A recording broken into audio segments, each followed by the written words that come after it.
one ever does. Mm-hmm.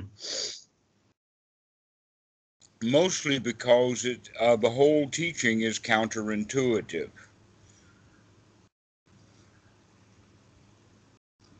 Um, Maybe that's not even the right word to use. It's not just counterintuitive, it's counterinstinctual. Yeah, yeah. Uh, so, anyway, uh, the question that you have asked could be, I guess, rephrased as what is the relationship of a budding Dhamma dude who now can see suffering everywhere, and he's Yeah. really seeing it in his friends. Mm-hmm. And All also right. seeing the unnecessarity of it.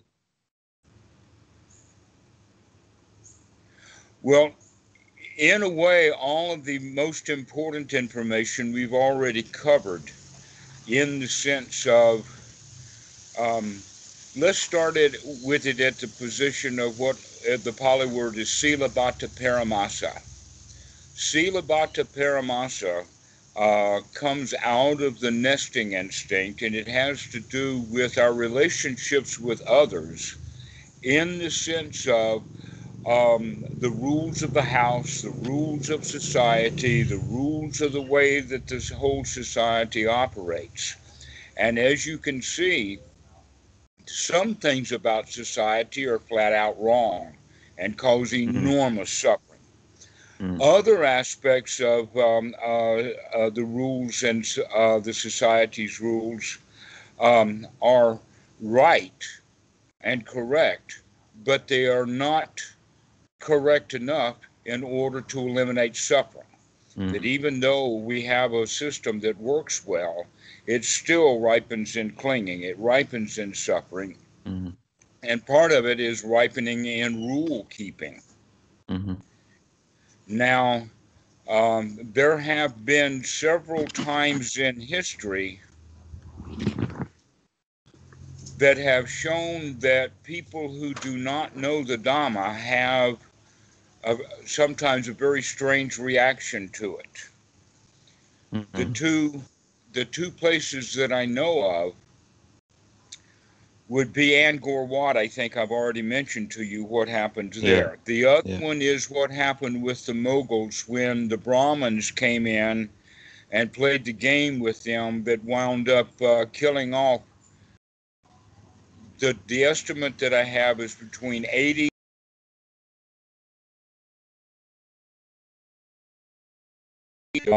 in maybe 50 to 100 year period of time.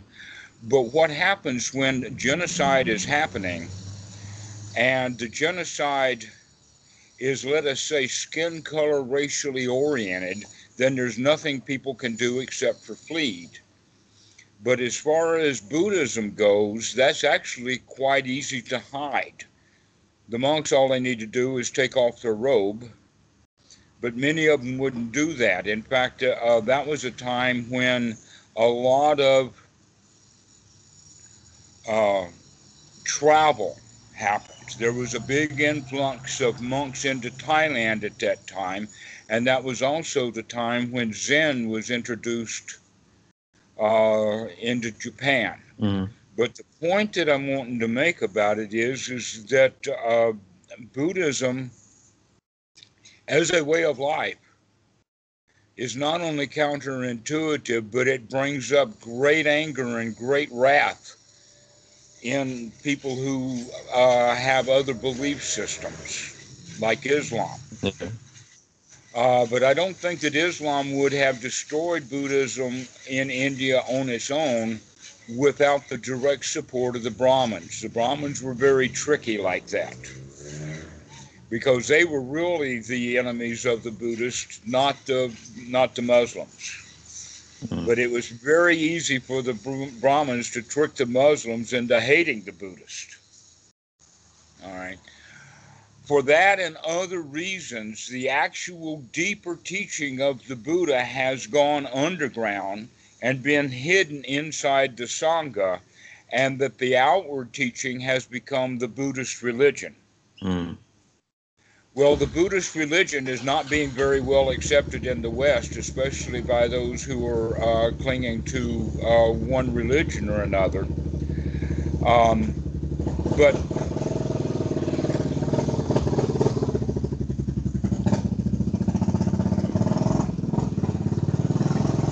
well, if he thinks enough about the motorbike to take his girlfriend out for a ride, he must trust it.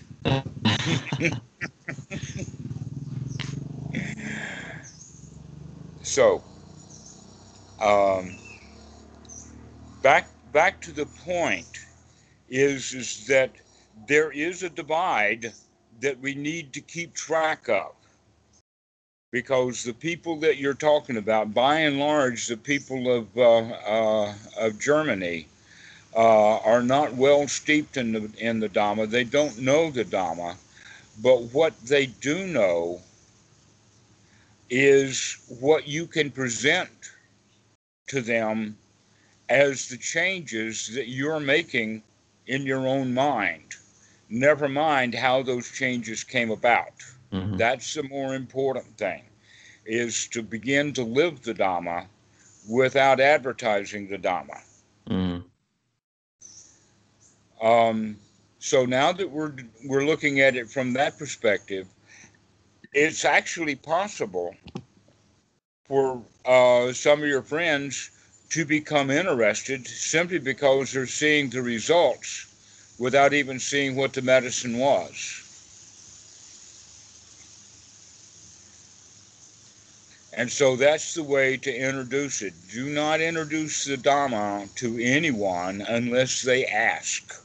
Mm. That's basically the method that has been used, and that also the method that has been used for many, many centuries is, even though the Buddhism is being introduced because people are questioning, asking questions or whatnot, still it's the surface level Buddhism, or the um, Buddhist religion, that is what you want to talk about.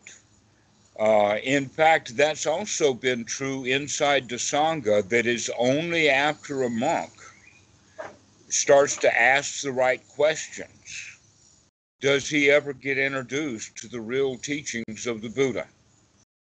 Mm. Now, many people on the surface will say, well, I've been reading Buddhism for years and it looks like it's all the same. Well, no, it's not, because the Buddhism of Buddhism of religion, or the religion of Buddhism, still adheres to rites, rules, rituals. They have precepts, they have ceremonies, they have all kinds of things like that that makes it look like a religion.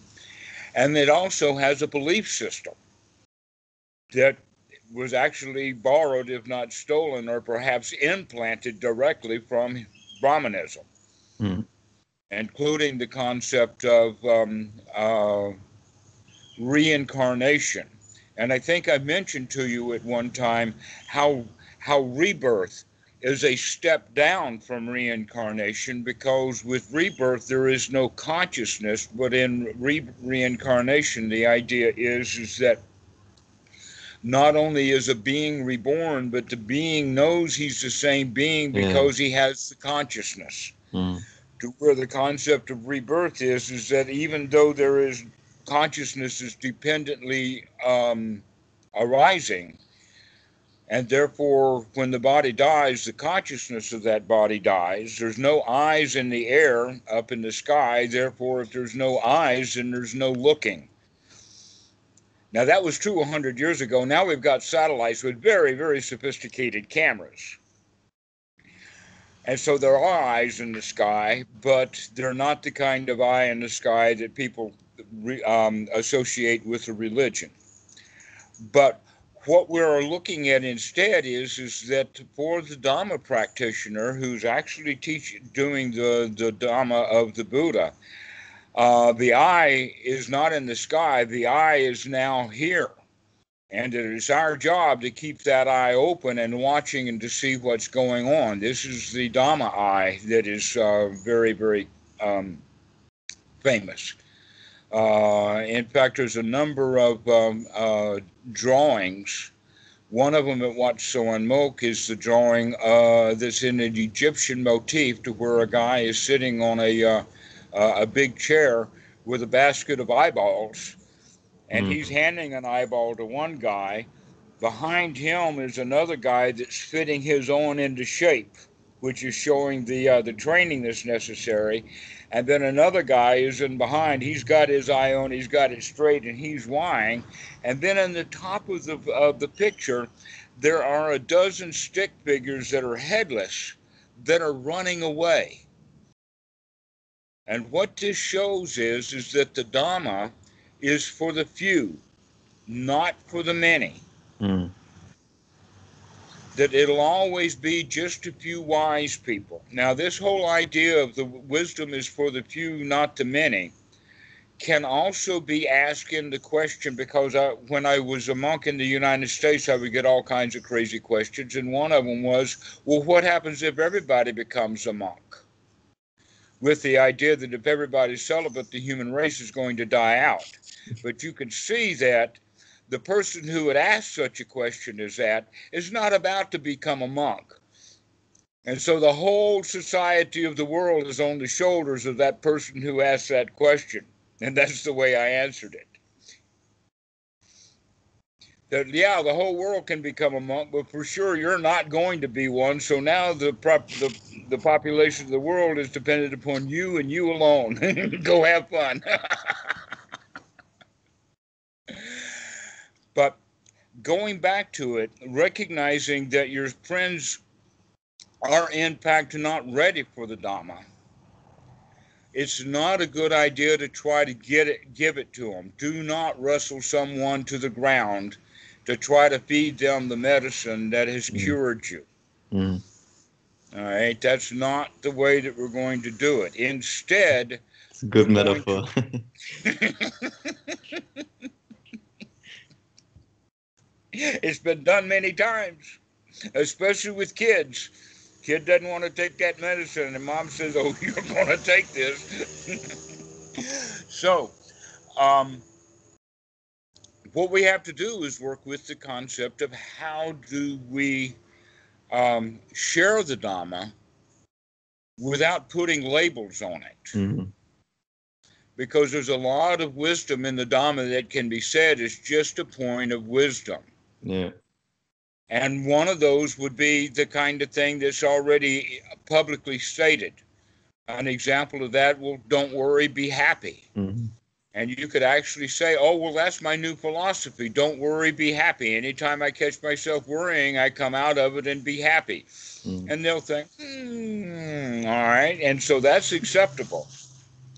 Yeah. But if you pop out with the label of Dukkha, Dukkha Nirodha, they're not going to take that so well. Yeah, yeah.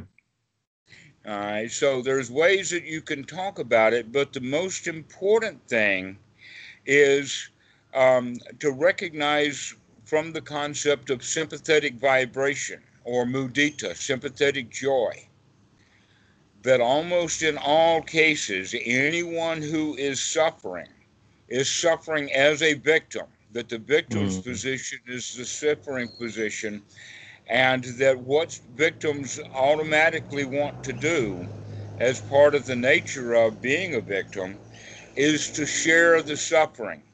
Mm. Yeah. Yeah, so I saw this quite clearly, the victim position, but how to, like, I asked myself, like, how to point this out, that there's even such a thing. The most important thing is for you to do is to not buy into it. Yeah. No, I don't, yeah. Don't play the game of ain't it awful. Yeah. That in fact, I use that statement intentionally because I have, even before I was into Buddhism, I knew that statement out of psychology. And if it's said correctly, it brings laughter. If somebody's just saying, oh, isn't it so bad about, for instance, the bank is a good example. Oh, the bank did me in. Oh, what a terrible bank. And then your answer with a big smile on your face is, yeah, ain't it awful? Banks do that kind of stuff. Ain't it awful? And so by doing that, um, with a smile, but also pointing out the reality of the situation to them, is that, yeah, they're in a state of, ain't it awful about this, that, or the other thing. And so those are two statements that that you could use. One would be, don't worry, be happy, and another one would be, ain't it awful. But the important thing is your own joy, because all emotions are transmitted sympathetically. An example of that is that grief is the common feeling at a funeral. Everybody wants to feel sad. That's expected of them. So in that regard, if you go to a funeral, at least don't bounce around with a big smile on your face. Not at the funeral. All right, so there's time and places for everything, but the important point is that the time and the place do not necessarily determine what the feelings are going to be. That you have now control over that in ways that other people don't have.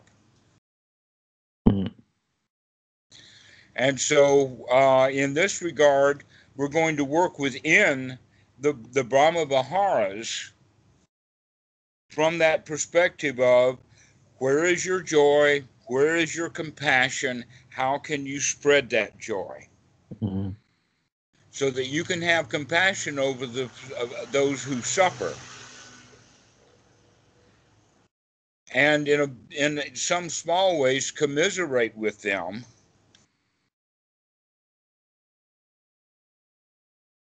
And that depends upon circumstances. Surprisingly enough, other than death and a funeral and dealing with someone who is at that state of grief, requires certain kinds of tools and techniques, it's very rare. In general, you're dealing with people who are suffering and in a state of misery or whatever, out of their own manufacture. Yeah. And the intensity of it is also completely mind-made. And so your job then would be to begin to invite them out of that with your own joy. But most importantly, don't buy into it. Now, it also depends upon your relationship with the person as to how close that you are to them. The closer you are to someone in relationship-wise, then the easier it is for you to go right in for the kill. Yeah. Just go right into it. And that if you do this technique with the same friend over and over again, it tends to work very well as time goes by. And that almost always the one idea that I'm talking about, let me see if I can put it in the right frame of reference.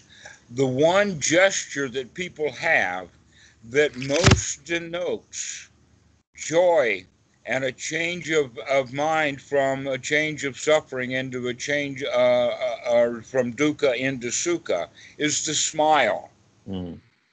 So what you're wanting to do is to give people a smile, encourage their smile, and work on getting a smile out of them.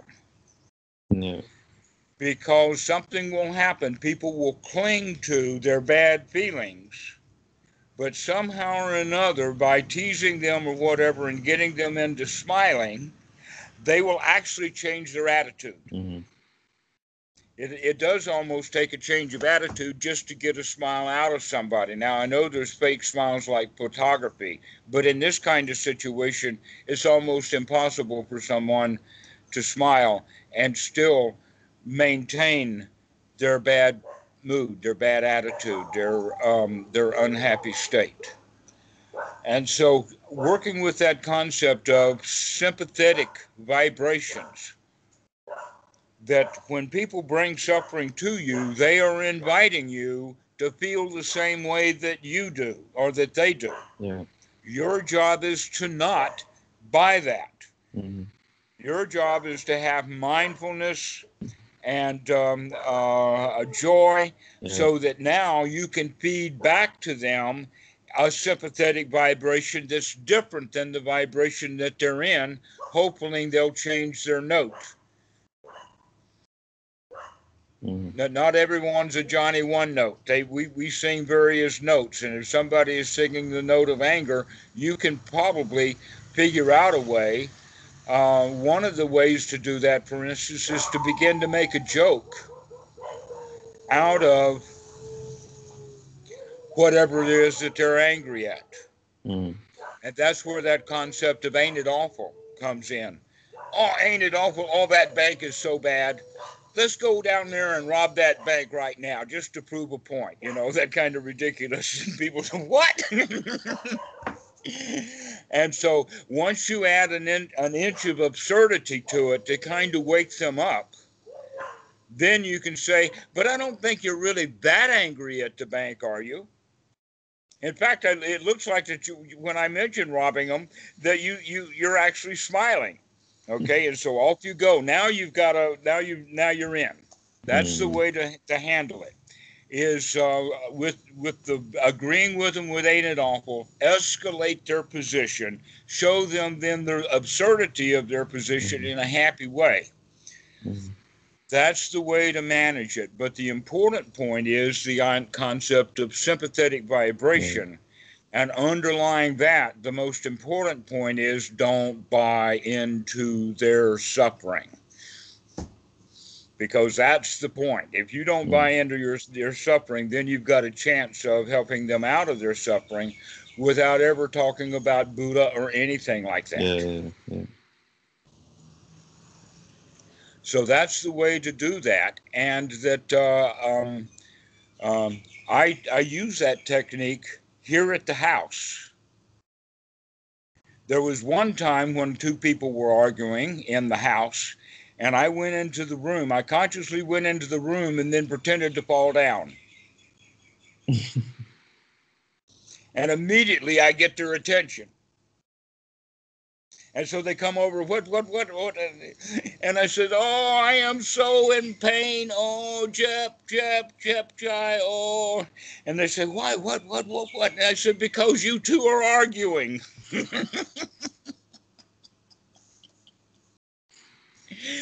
It was all done in Thai, so the word Jep Jai, that means my heart hurts. I'm sad. I'm brokenhearted.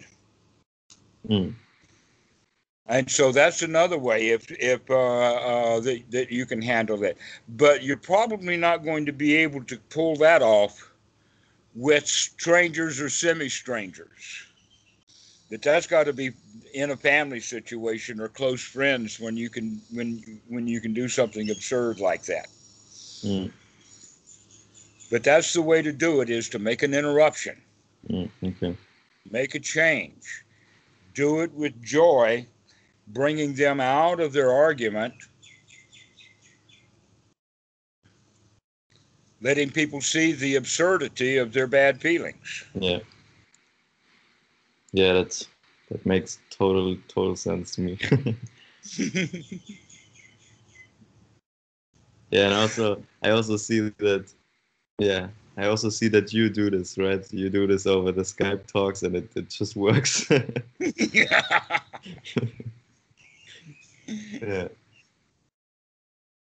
Yeah, that concept of mudita, the Mm. concept that it's all sympathetic, that feelings are transmitted that way.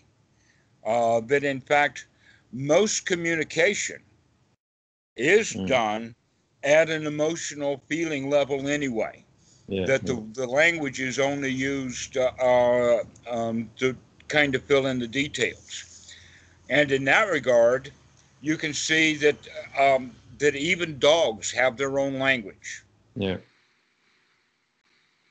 Uh, and how they're going to deal with each other, especially over issues of food or jealousy for the attention of the owner, things like this.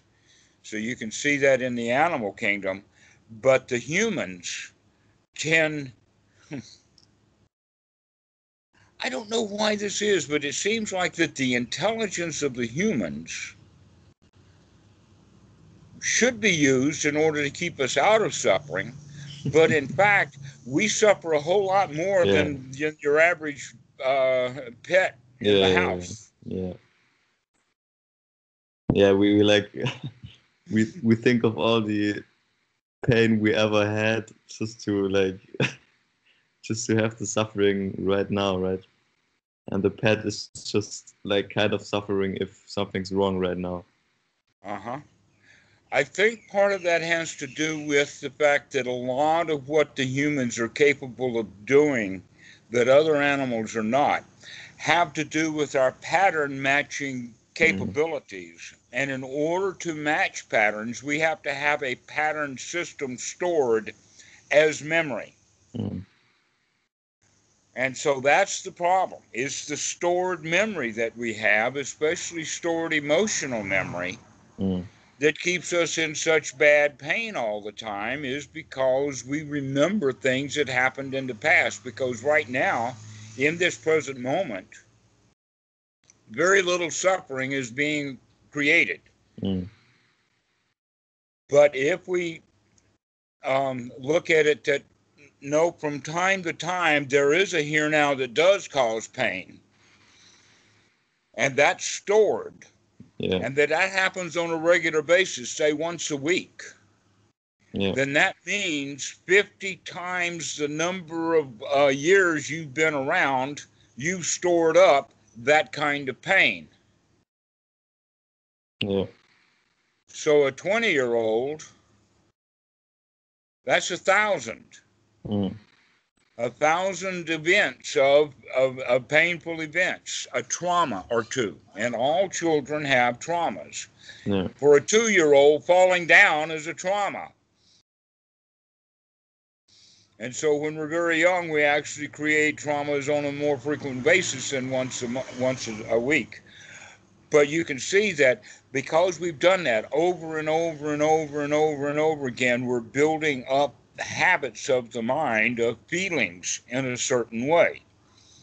Well, the Dhamma practitioner is in fact doing the very thing that way, except that now we're reversing the course. Every time one of those things comes up, we stop it. We don't let it complete. We don't give it Mm. the energy. We throw that out and we come back and we be here now. And the past has very, very little and a lessening effect as time goes on.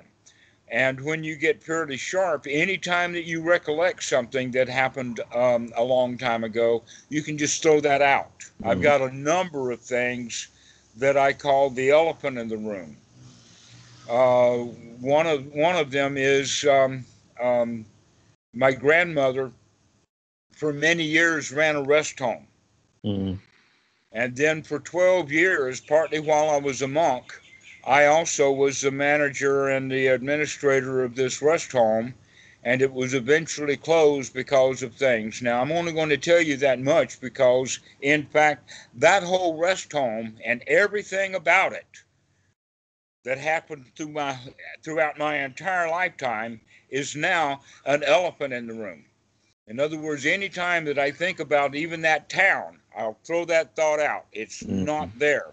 Mm. Okay, I do not allow thoughts of Waxhaw, North Carolina, to enter the mind and remain. Mm. Just that's and only for this example am I if I'm giving you that. And that was a Mm. major time. We're talking about many many years because my mom took over the rest home in 1972. Yeah. My grandmother was taking care of people when I first met her. It became licensed in 1952. I actually managed the place from 2001 until it closed in 2013. Mm. So I managed the place for more than a dozen years. So we're talking about something that has many, many memories, Mm. especially with individual patients and people dying. We've had to deal with people dying at the rest home and feeling and all of the bad feelings and everything associated with that. And Mm. so that's one of the things that I've done for myself is I'm saying no more thoughts. You cannot reminisce about anything about the rest home. Yeah. It is automatically out, out, out. Nothing there. There's nothing to see here Yeah. because if you look, you'll wind up feeling bad. It won't take you but 10 seconds to run across some memory that you don't like. Mm. Whether it's dealing with the state or dealing with all of the problems or dealing with people who don't take medicine or the fire marshals. I mean, there's just all kinds of things to start feeling bad about. Mm. And so the whole idea is to keep the past out. All right. So what that means then is that we still have the availability of all of those thoughts, but we only want to bring them up for a particular reason. The example is that I'm telling you about that as an example for things that I do not allow my mind to think about, but I've got to think about it in order to tell you what it was. Mm. Other than that, out it goes. So that's just one example. There are other examples. One would be that I do not allow myself to think about anything that happened in graduate school. Everything about graduate school, out of the Mm. mind. Don't think about those things. Get the past out. Well, now here's something about old people. Old people tend to lose short term memory, and so they begin to reminisce about the deep past. Mm. And that's a major source of suffering. In fact, I think that that's part of the reason why elderly people have a lot of cortisol, a chemical in the blood that comes out of Mm. the adrenaline gland. Mm. Old elderly people are known to have high levels of cortisol. I think that it has to do because they're just reminiscing and thinking about the past and staying in a state of semi paralysis and semi torture. Yeah. And so that's a big point now for you to begin to say, okay, I'm going to say goodbye to the past because it's only this present moment that has real joy available. Mm. There is no joy in the past. Mm. And so by beginning to experience the present moment more and more and more, you can also see and recognize that most of the people who are in suffering because of something that happened in the past. Now it may be recent past, but it's still the past. Mm. An example of that would be when I found out that Bangkok Bank was no longer doing Visa and that their ATM cards only worked in their ATMs and no other ATM, and nobody else wanted that card. And I dealt with it right there at the bank. Okay, I got it. Mm. All right. But I can see where other people would be unhappy about that. And now they're in Tesco or now they're in some store and they used to use their card and they can't use it anymore. Mm. And instead of going out to the lobby and go to the ATM machine that they're supposed to use, get the cash and pay for it, no, they want to feel bad instead. Mm. Yeah. All right. And so that would be an example to use. And so somebody now comes home having just come from Tesco, not the bank, and is now complaining to you with anger about why he can't use his ATM card at Tesco anymore. Mm. And you see, in fact, why is he unhappy about that right now? That was months ago when he found out that he couldn't use the card at Tesco. Mm. That's the way the human mind works. And so that's the invitation that I give you is to begin to recognize when you're thinking about the past. Mm. An example of that would be when you're in bed, going to sleep. because there's nothing to do except to just lay in bed and wait for sleep to come. But what do people do? They solve all kinds of problems. They have all kinds of worries. They have all kinds of emotions because they're thinking about either what happened earlier in the day or something that happened maybe years ago. Mm. And in fact, it might be a whole parade of thoughts over a period of time. And they're here and they're there and they're there. And all of this is very disruptive. The Buddha talks about it with the analogy of fire by day and smoldering by night. Mm. And so a good thing to do when you're going to sleep at night is to go to sleep with the idea that I am in bed right now. This is Mm. wonderful. This is nice. I've got no place to go and nothing to do for all of these hours, and I can just lay here and enjoy it. Yeah. And if any thoughts of the past come up, I'm going to throw them out as soon as I recognize them and come back and then just enjoy. Mm. Enjoy this moment. Enjoy the night.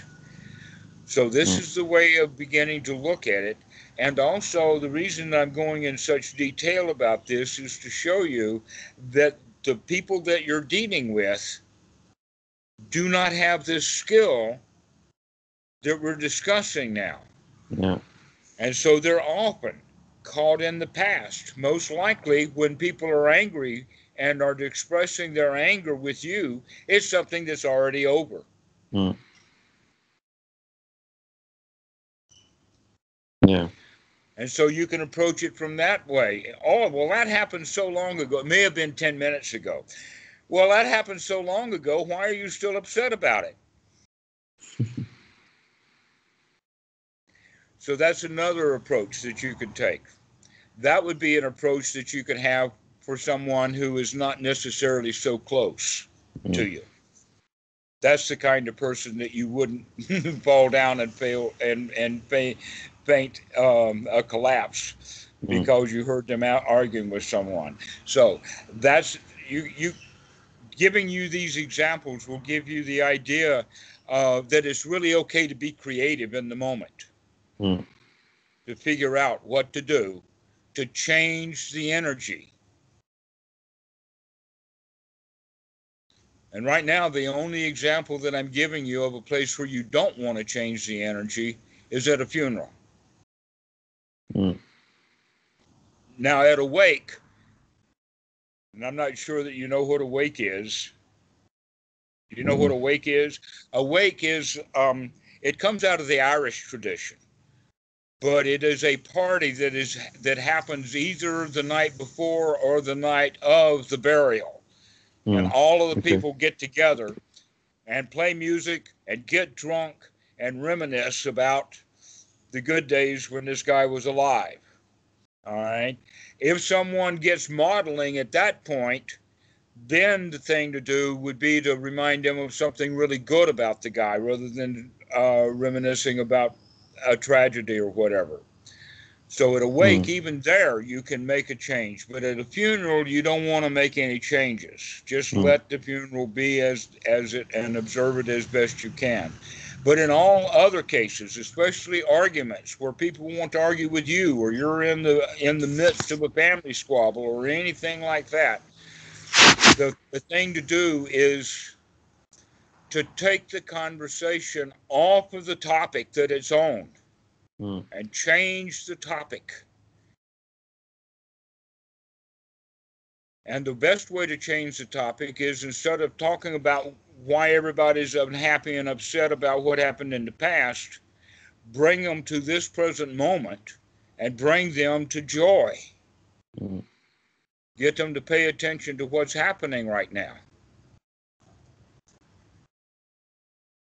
Yeah. Okay, so that's the way to deal with people who are in great pain and arguing or whatever like that. There's a different way of doing it if people are coming to you with help, wanting help because they've got a problem to solve. That's when we want to shift gears out of mudita into karuna or compassion. Mm. so that you can deal with someone who is hurting like that at a compassionate level. In fact, that's the way also to deal with a funeral, is to deal with it with great compassion.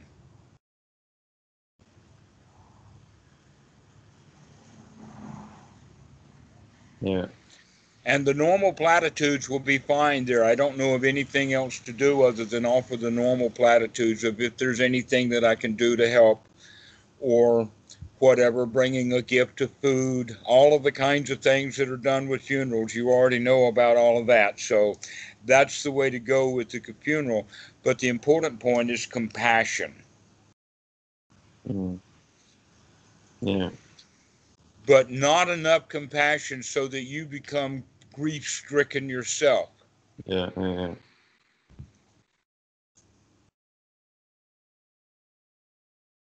So does that answer your question? Yes, it does. Excellent. Excellent. Great. I like it like this. That's good.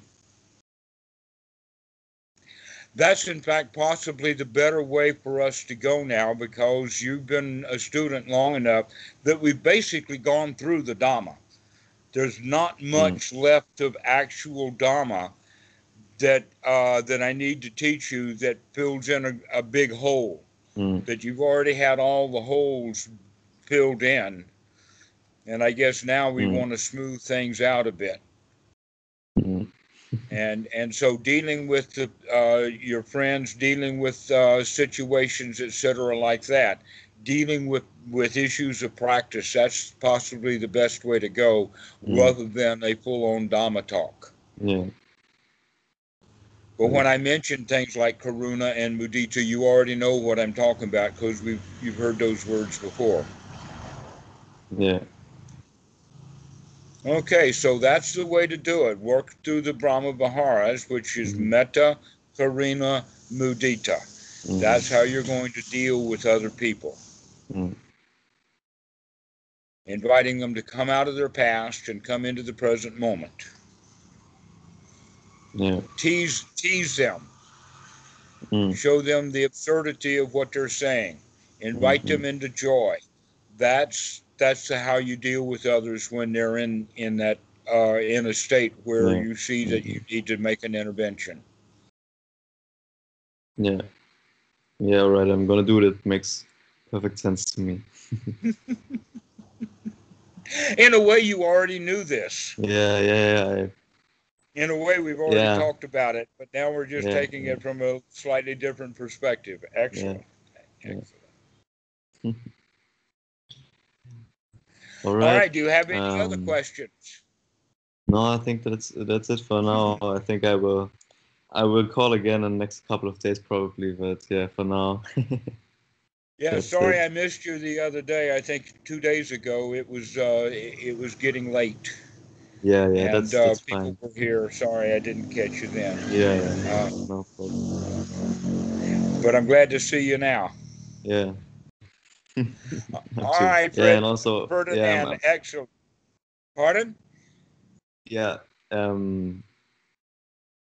Yeah, I mean, it's just a couple of things that are just falling into place right now. It's really, yeah, that's just everything's great. Thank you so much for all the time that you offer. Really grateful. Your smile is payoff. It's really good to see you Thank smile. you. We'll see you. Bye-bye. Yeah. Bye.